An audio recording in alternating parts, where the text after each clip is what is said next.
بسم اللہ الرحمن الرحیم۔ کشمیر ڈیجیٹل کے ساتھ میں ہوں سید عارف بہار۔ ناظرین، پہلگام واقعے کو بنیاد بنا کر بھارت نے دو طرح کے اقدامات کا سلسلہ شروع کیا ہے۔ ایک تو پاکستان کے خلاف جنگی جنون کو ہوا دی جا رہی ہے، جنگی فضا بنائی جا رہی ہے اپنے داخلی مسائل سے توجہ ہٹانے کے لیے۔ دوسرا، کشمیری عوام پر ظلم و ستم کا جو سلسلہ دہائیوں سے جاری ہے اس میں مزید اضافہ کر دیا ہے۔ اس ساری صورتحال پر آج ہم گفتگو کریں گے۔ پہلگام واقعے کے محرکات کیا تھے، کیا ضرورت پیش آئی تھی بھارت کو ایسا آپریشن ترتیب دینے کی کہ جس سے دو ایٹمی طاقتیں آمنے سامنے آ گئی ہیں، تو اور یہ ساری جو صورتحال ہے اس کا پس منظر اور پیش منظر پر ہم بات کریں گے۔ ایک ایسی شخصیت ہمارے ساتھ موجود ہیں کہ جو اس علاقے سے تعلق رکھتی ہیں اور قریبی طور پر انہوں نے اپنی عہد جوانی میں اور اپنے اسکول کے زمانے میں اور کالج کے زمانے میں اس ایریے کو دیکھا ہے، جانتے ہیں کہ یہ انتہائی ہائی سیکیورٹی زون ہے۔ کشمیری اسکالر جناب عبد المجید ڈار صاحب۔ ڈار صاحب، آپ اس علاقے کو بہتر سمجھتے ہیں، مجھے بھی اس علاقے میں جانے کا موقع ملا ہے۔ یہاں تو قدم قدم پر ہر 10 گز کے فاصلے پر ہمیں بھارتی فوجی نظر آتے ہیں، پکٹس نظر آتی ہیں، ناکے نظر آتے ہیں اور جگہ جگہ پہ گاڑیوں کی تلاشی لی جاتی ہے۔ ایک تو ٹورسٹ کی وجہ سے یہاں جو حفاظتی اقدامات انہوں نے کیے ہیں، پھر امرناتھ کی وجہ سے پورا سال یہ ان کی حفاظتی ایکٹیویٹی چلتی ہے۔ تو کیسے ممکن ہوا کہ بھارتی فوج کی سے آنکھیں چرا کے یہاں کوئی کارروائی ہوئی؟ دیکھیں، اس واقعے کو بنیاد بنا کر پہلگام جو واقعہ ہے، سب سے پہلے ہم یہ دیکھیں کہ پہلگام کدھر واقع ہے، اس کی لوکیشن کیا ہے۔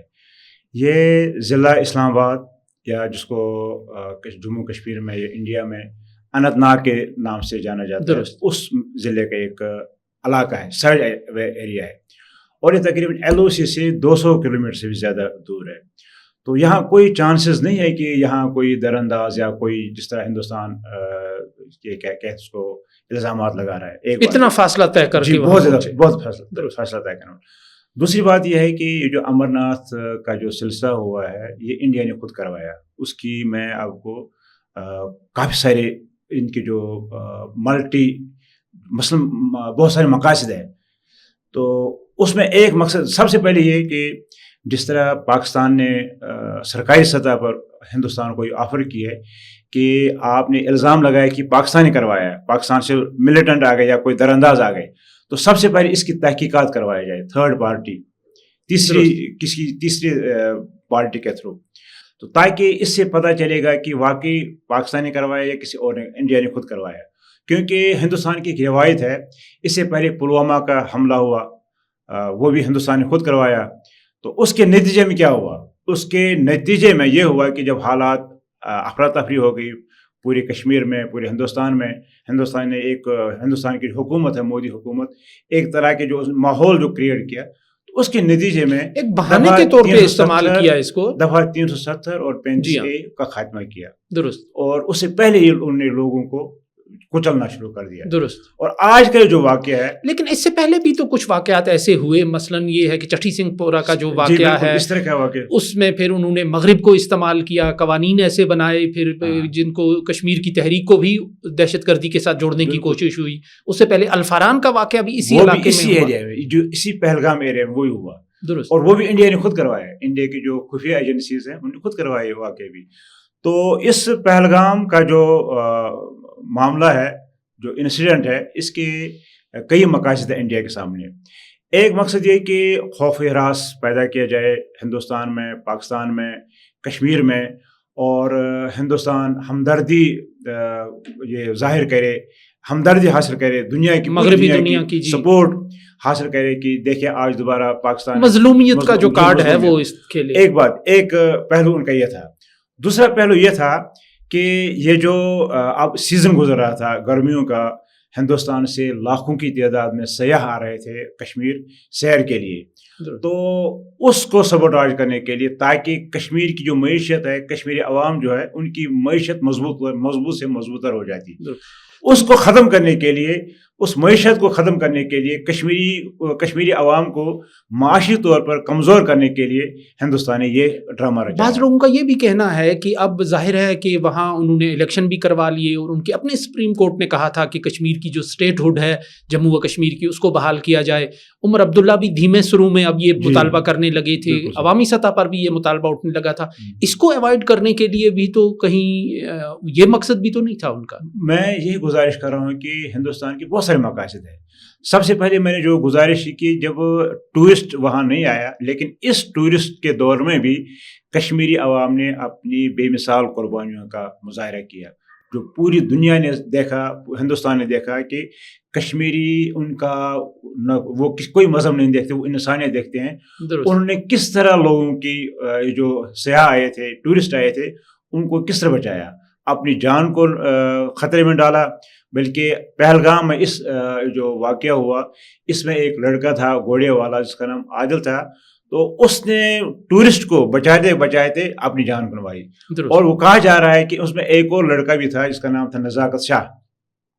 تو اس کا بھی کہنا ہے کہ 2000 سے زیادہ ٹورسٹ اس جو پارک تھی وہاں موجود تھے جب یہ فائرنگ ہوئی. بڑی آپ نے کہ عادل حسین کی جو قربانی ہے اس کا ذکر صرف کشمیری عوام کر رہے ہیں. بھارت کا جو میڈیا ہے اور بھارت کی جو کلاس ہے, رولنگ کلاس, وہ اس کا ذکر نہیں کر رہی. وہ اپنے ان لوگوں کا کر رہی ہیں جن کا ہندو مذہب سے تعلق ہے, جس میں وہ نیوی کا ایک افسر ہے, اپنا ایک ہیرو انہوں نے الگ کر دیا ہے. اور کشمیری عوام کی اس قربانی کو وہ ہائی لائٹ نہیں کر رہے, بلکہ اس کو تسلیم کرتے ہوئے بھی نظر نہیں آتے. گودی میڈیا جس طرح وہاں ایک فضا بنا رہا ہے, تو اس کو کس نظر سے آپ دیکھتے ہیں؟ میں یہی چاہ رہا ہوں کہ اس وقت جو میڈیا ہے وہ جو حقائق ہیں ان حقائق کو سامنے لائے.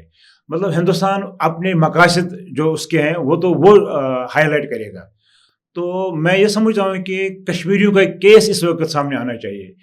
یہ ایک تو ٹورزم اس کو ختم کرنے کی کوشش کی گئی, اور اس کے بعد 2000 سے زیادہ جو کشمیری نوجوان ہیں ان کو گرفتار کیا گیا, حالانکہ ان کا کسی بھی طرح سے کسی بھی تحریک کے ساتھ کوئی وابستگی نہیں ہے.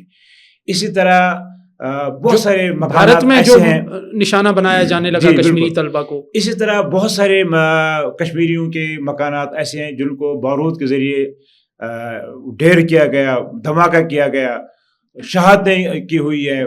بعض لوگوں کو ایسے بھی لوگ ہیں جن کو گھروں سے اٹھا کر ان کو کہا گیا آپ تھانے میں آ جاؤ, پھر دو دن کے بعد ان کی لاشیں ان کے گھروں میں. یہ جو پالیسی ہے اختیار کی ہے جس کا آپ نے ذکر کیا, کہ جس کو اس وقت بہت سا بین الاقوامی میڈیا ہے اس نے کلیکٹیو پنشمنٹ کہا ہے, اجتماعی عذاب اور عطاب کشمیریوں پر ٹوٹ پڑا. دہشت گردی کے واقعے میں اگر کوئی ملوث تھا بھی تو 2-3 لوگ ہی ہو سکتے ہیں اگر تھا, لیکن عذاب پوری کشمیری قوم پہ آ گیا. تو یہ پالیسی کس طرح اس کو آپ دیکھتے ہیں, اور بھارت کے لیے کیا یہ کس حد تک آپ سمجھتے ہیں کہ کاؤنٹر پروڈکٹیو ہو؟ میں بس یہ سمجھتا ہوں کہ ہندوستان اپنی جو پالیسی ہے اس میں کامیاب ہو رہا ہے. اس نے انڈین جو سٹیزنز ہے, اپنے شہری ہے, ان کو غلط گائیڈ کیا جا رہا ہے. پھر جو کشمیری مسلمان ہیں, جو طلبہ ہے ہندوستان کے مختلف شہروں میں یا تاجر ہیں, ان کو کس طرح ہندو تنگ کر رہے ہیں, جبکہ اس کے مقابلے میں کشمیر میں جو ٹورسٹ تھے, حالانکہ وہ سارے مسلمان ہی تھے, ان کے ساتھ کیسا برتاؤ کیا کشمیری مسلمانوں نے, لیکن وہ ان کو نہیں سمجھ رہا. لیکن میں یہ سمجھ رہا ہوں کہ اس واقعے کے پیچھے کشمیریوں کی جو نسل کشی, لوگوں کو مارنا, ان کی جائیداد کو ختم کرنا, اور ان کو جو ٹورزم ہے وہ ختم کرنا, اس کے پیچھے ایک اور بات میں آپ سے گزارش کروں. جس وقت گزشتہ حالیہ سالوں میں جب ہندوستان یہ سلسلہ چلا رہا تھا, ہندوستان نے کشمیری معیشت ختم کرنے کے لیے جو لوگوں کے باغات تھے ان کو بھی کاٹ دیا, لوگوں کی فصلیں جو تھی ان کو بھی ختم کر دیا, زمینوں پر قبضہ کر دیا. اسی طرح جو کھیت تھے ان کو بھی قبضے میں لے لیا, مکانات ان کو بھی اپنے تحویل میں لے لیا. اور اب وہ یہ سوچ رہے تھے کہ یہ کشمیری اب ہو رہے ہیں, مالی طور پر بہتر ہو رہے ہیں, اور وہ صرف اس لیے بہتر ہو رہے ہیں کہ وہاں ٹورزم اگر 5-6 ماہ چلتا رہے گا تو کشمیر میں بہت بڑا سرمایہ آ جائے گا. تو اس وجہ سے ہندوستان اس کو کچلنے کی کوشش کر تو رہا تھا. اب وہ بھارت یک طرفہ طور پر ایک جنگی فضا قائم کر رہا ہے، لیکن حکومت پاکستان نے کسی آزاد اتھارٹی کی نگرانی میں یا اس کی سہولت کاری میں اس کی تحقیقات کی پیشکش کی ہے اور ثبوت مانگے ہیں. جی بالکل تو کیا سمجھتے ہیں، لیکن ابھی بھارت کا کوئی رویہ اس میں پازیٹیو نظر نہیں آ رہا کہ وہ اس پیشکش سے فائدہ اٹھائے گا اور کوئی سینس جو ہے وہ پریویل کرے گا؟ دیکھیں ہندوستان کے پاس کوئی ثبوت ہے ہی نہیں، ان کو پتہ ہے کہ ہم نے خود کیا ہے، ایک بات. دوسرا، جب تک یہ سارا معاملات کلیئر ہو جائیں گے تو اس وقت تو پتہ نہیں اس سے کہاں پہنچائے گا لوگوں کو. ظاہر اگر آج کوئی شہادت ہوتی ہے، کوئی مکان گرایا جاتا ہے تو وہ کل دوبارہ واپس نہیں آ سکتا.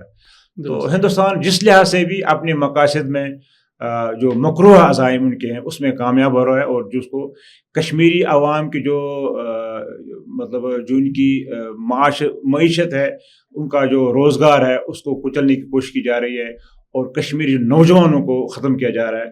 ہندوستان کو کشمیری عوام مسلمانوں سے کوئی ضرورت نہیں ہے.